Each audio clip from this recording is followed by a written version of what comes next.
All right, let's move on to the Tampa Bay Lightning, who absolutely crushed the Toronto Maple Leafs in Game 4 on Sunday evening. It was a rout right from opening puck drop. And for a team in Tampa Bay that needed to bounce back, now 16-0 following a loss over each of their last three playoff runs, and Andre Vasilevsky, 953 save percentage in that stretch. When you look at this, is this a missed opportunity for the Leafs, or is this just Tampa Bay really doing what they do? It's a bit of both here. I mean, I think really this was Tampa Bay putting their stamp on the game, like right off the bat. Stamkos scores. Okay, not much longer after that. Belmar, the puck's in the back of the net, and you look at how the goals happen. The first one's hard work in the zone, ton of bodies in front. Like Tampa is doing the things that they need to garner momentum in the locker room as well. Like even when this play started to get rough between Tampa Bay and Toronto last night, I thought that favored the Lightning. They look totally comfortable in a rough game.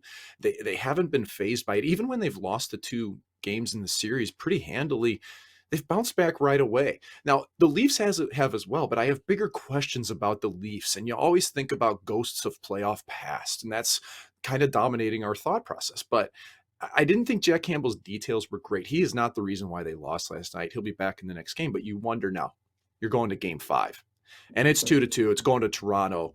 Toronto's got to win that game to me, Frank. Like they have to. And that all comes down to first period. They can't sit in the box. Like you can't give Tampa 8 power plays and think you're going to come out of that game unscathed. It just isn't going to happen.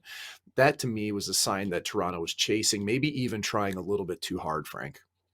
Yeah, I agree. What's your level of concern with Jack Campbell? I thought the comments from John Cooper, basically saying, right away early in the series when he was asked about Campbell, I think it was after Game 3, saying, Jack Campbell's been really good. He had a shutout. He saved the Leafs in Game 3. And he said, well, he's giving up an average of 3.5 goals a game. So I think we're all right with that. Can the Leafs win with Campbell in net?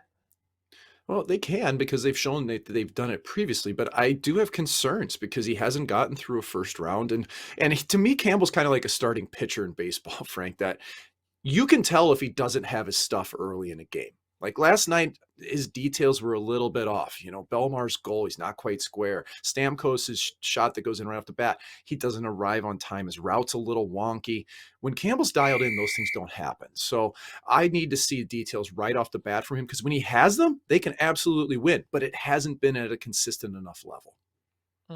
Interesting. I just think the Toronto Maple Leafs, are going to rue the day that they did not take advantage of being able to put a skate to the throat of the two-time defending Cup champs and go up 3-1 in that series.